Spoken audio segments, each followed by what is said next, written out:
सुर दुर्लभ सदग्रंथन गावे, सुर दुर्लभ सब ग्रंथन गावे। बड़े भागे मानुष तन पावा, बड़े भाग मानस तन पावा, बड़े भाग मानुष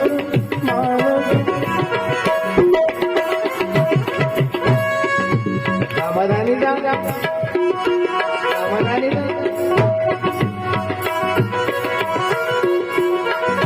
बड़े भागे मानुष तन पावा, बड़े भाग मानस तन पावा, सुर दुर्लभ सदग्रंथन गावे, सुर दुर्लभ सब ग्रंथन गावा, सुर दुर्लभ सदग्रंथन गावे।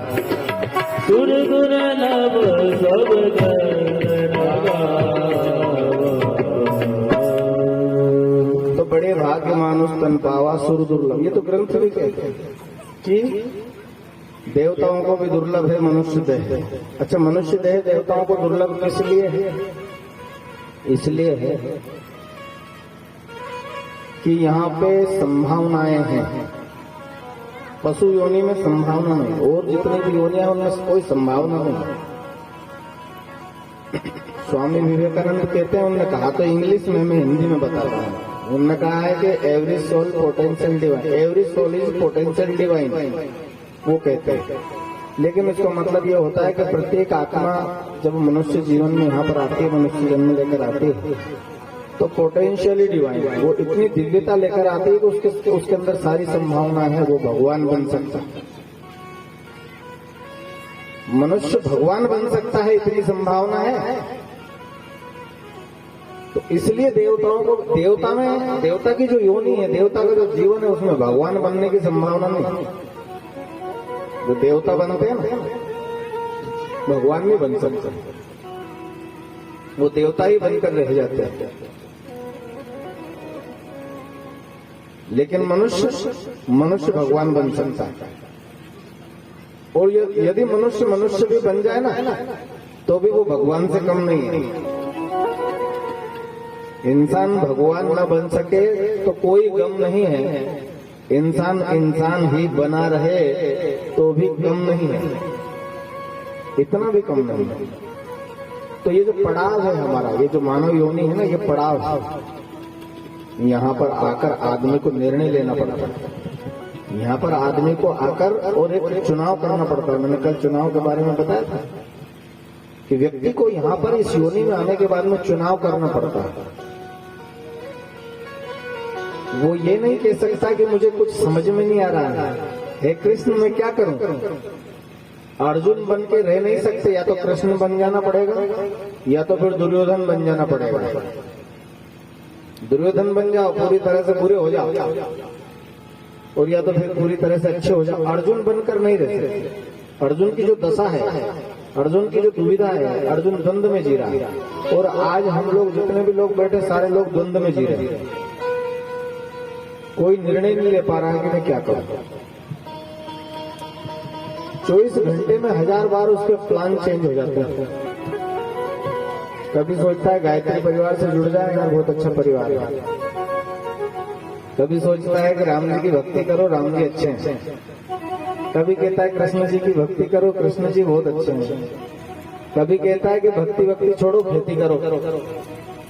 कभी सोचता है कि धंधा कर लो, और कभी सोचता है कि कुछ करो ही क्यों, खाओ पियो मौज करो, बाप दादा की संपत्ति है तो सही, कमा के रखे लो, खाओ पियो मौज करो। ऐसे लोग नहीं दुनिया में। ईट अ ड्रिंक बी मेरी, खाओ पियो मौज करो। दुनिया जाए भाड़ में, कोई किसी से कोई मतलब नहीं। न जीवन से मतलब है, न जिंदगी से मतलब है, न परिवार से मतलब है, न कुटुंब से मतलब है, न गांव से मतलब है, न मोहल्ले से मतलब है, न राष्ट्र से मतलब है, न संस्कृति से मतलब है, न समाज से मतलब है, और न अपनी स्वयं की जो अंदर बैठी हुई आत्मा कर रही है, चित्कार कर रही है, उससे भी मतलब नहीं। तो बड़ी मुश्किल से मनुष्य जीवन मिलता है, करोड़ जन्मों के भोगने के बाद। और यहां से आकर आदमी यदि फिर से रिवर्स गियर लगा दे, मंजिल पर पहुंचकर हम मंजिल को ढूंढते हैं, ये कैसी खुद बदनसीबी है, हम खुद को ढूंढते हैं। मंजिल पर पहुंचकर हम मंजिल को ढूंढते हैं, मंजिल आ गई है, ये मनुष्य जीवन है, ये मंजिल है। मंजिल पर पहुंचकर हम मंजिल को ढूंढते हैं, ये कैसी बदनसीबी है कि हम खुद को ढूंढते हैं। आदमी स्वयं को ढूंढ रहा है, असंतुष्ट है, असंतोष है, द्वंद्व में पड़ा हुआ है। लेकिन ये पड़ाव आखिरी पड़ाव हो सकता है, ये चौराहा आखिरी चौराहा हो सकता है, ये सीढ़ी आखिरी सीढ़ी हो सकती है, ये निसरनी आखिरी निसरनी का आखिरी गत्ता हो सकता है। इस गत्ते के बाद आपको कहीं जाना नहीं है। इस गत्ते के जस्ट बाद परमात्मा तत्व है। इस गत्ते के जस्ट बाद वो संभावनाएं हैं जिन संभावनाओं के लिए मनुष्य जीवन मिलता है। पर मनुष्य क्या है कि सौभाग्य हाथ से चला जाता है और बाद में पछताता है। मनुष्य जीवन का सबसे बड़ा संकट तो यही है कि आदमी को प्राप्ति का बोध नहीं होता, प्राप्ति का बोध नहीं होता है। अब मैं बताऊं आपको, बहनों को तो इस भाषा में समझ में आई ही नहीं बात। प्राप्ति का बोध नहीं होता, इसका मतलब ये है कि कान में सोना का टापसर पहन रखा है, अपना कान में भी सोना का टापसर है और दूसरे का कान में भी सोना का टापसर, पर ओ का अच्छा लगे, अपना अच्छा नहीं लगे। ये हमेशा देख लेना।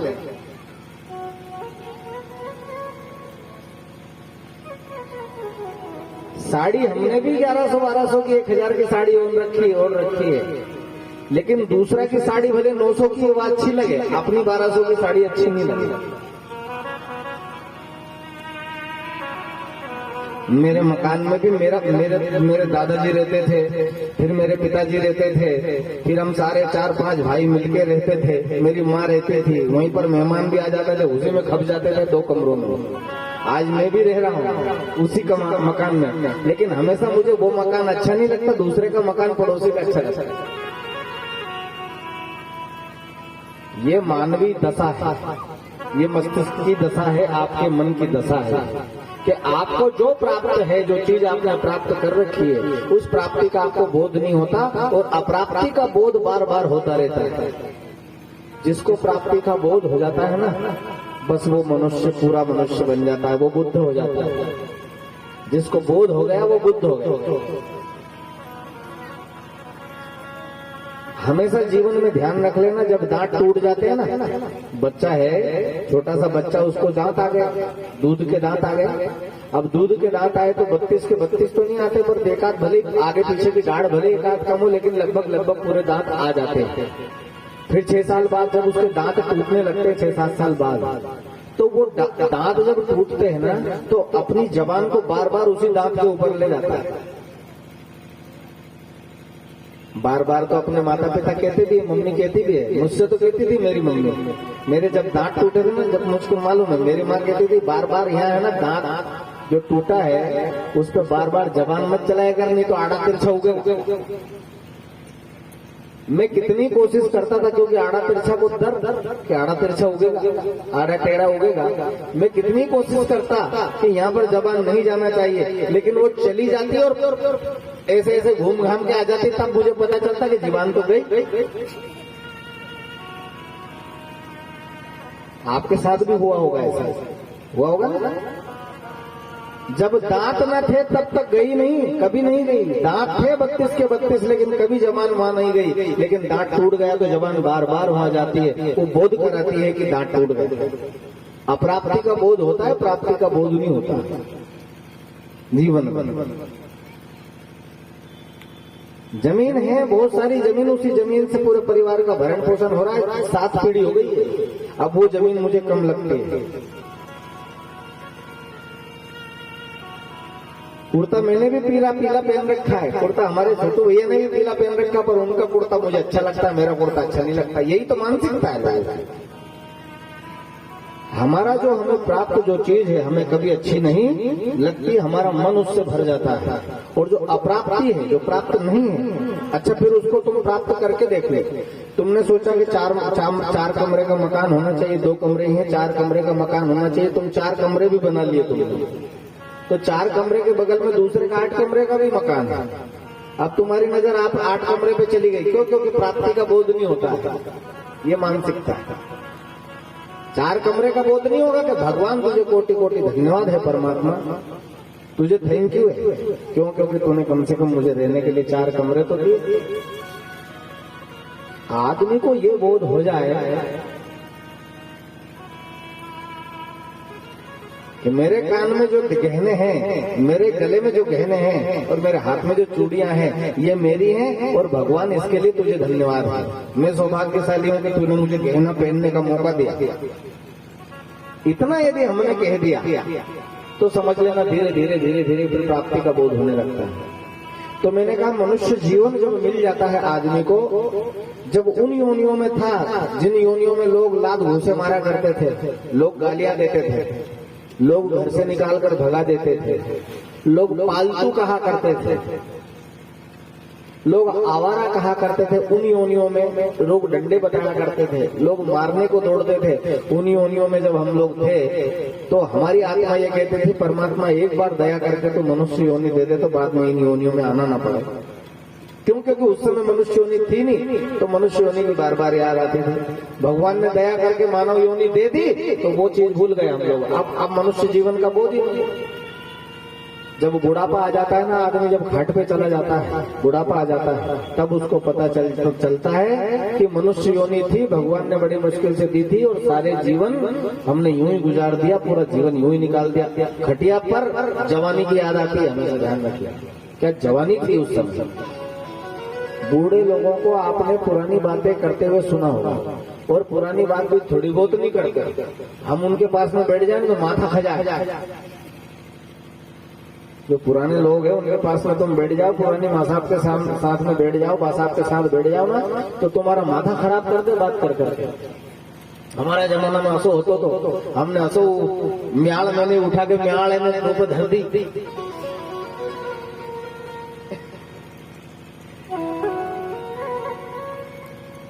ऐसे हमने इतनी बड़ा पत्थर उठाया था, ये करा था, वो करा था। जवानी में सब चीजें याद आती, बुढ़ापे में सब चीजें याद आती है, जवानी की सारी चीजें। तो जब बचपन चला जाता है, जवानी में बचपन याद आता है, और जब बुढ़ापा आ जाता है तो जवानी की याद आती है। और जब आदमी मरने लगता है और खटिया पे जब सांस निकलने होती है, तब इंसान को पूरा जीवन याद आता है कि पूरा जीवन यूं ही गुजार दिया, पूरा जीवन यूं ही निकाल दिया। काश कभी थोड़े बहुत भगवान के भजन कर लेते, कुछ नहीं मिला, सारी केसर घुल गई गारा में। केसर को गारा में घुल गया, मिला तो केसर जीवन था, लेकिन गारा में घुल गया, मिट्टी में घुल गया। तो मनुष्य जीवन मिलना मुश्किल है। मनुष्य जीवन मिल जाए तो भारत में जन्म मिलना मुश्किल, भारत में जन्म मिल जाए तो गुरु मिलना मुश्किल, गुरु मिल जाए तो गुरु के विचार मिलना मुश्किल, गुरु के विचार मिल जाए तो गुरु के विचार जीवन में चलना मुश्किल, उन विचारों पर चलना मुश्किल, जीवन को चलाना मुश्किल। और चला दो तो फिर कोई भी चीज मुश्किल नहीं, फिर सब अपने आप आने लगता है, फिर सारे रास्ते खुल जाते हैं, फिर भगवान के भंडार खोल देता है। क्योंकि हम भगवान के साझेदार हो जाते हैं, पार्टनर हो जाते हैं परमात्मा के। परम पूज्य गुरुदेव पंडित श्री राम शर्मा आचार्य कहते हैं, बोले बेटा भगवान के पार्टनर बनो, भगवान के साझेदार बनो। और साझेदार को ही हम भक्त कहेंगे। भक्त, जो भक्त की परिभाषा है ना, वो यही है। भक्त की परिभाषा है, भक्त जो है विभक्त का उल्टा है। विभक्त यानी अलग अलग हो जाना, भक्त यानी एकाकार हो जाना। समझ रहे कि नहीं? भक्ति यानी एकाकार हो जाना भगवान से, अपने आप को उसके साथ एकाकार कर लेना, साझेदार बना लेना, उसका बाटेदार बना लेना। भगवान का भक्त का मतलब होता है उसका बाटेदार बन जाना, उसका साझेदार बन जाना, उसका हिस्सेदार बन जाना। उसके हिस्से में दुख है तो दुख है, उसके हिस्से में सुख है तो सुख है, उसके हिस्से में यदि संपत्ति है तो संपत्ति है, और उसके हिस्से में यदि विपत्ति है तो विपत्ति हमारी है। ये साझेदार है।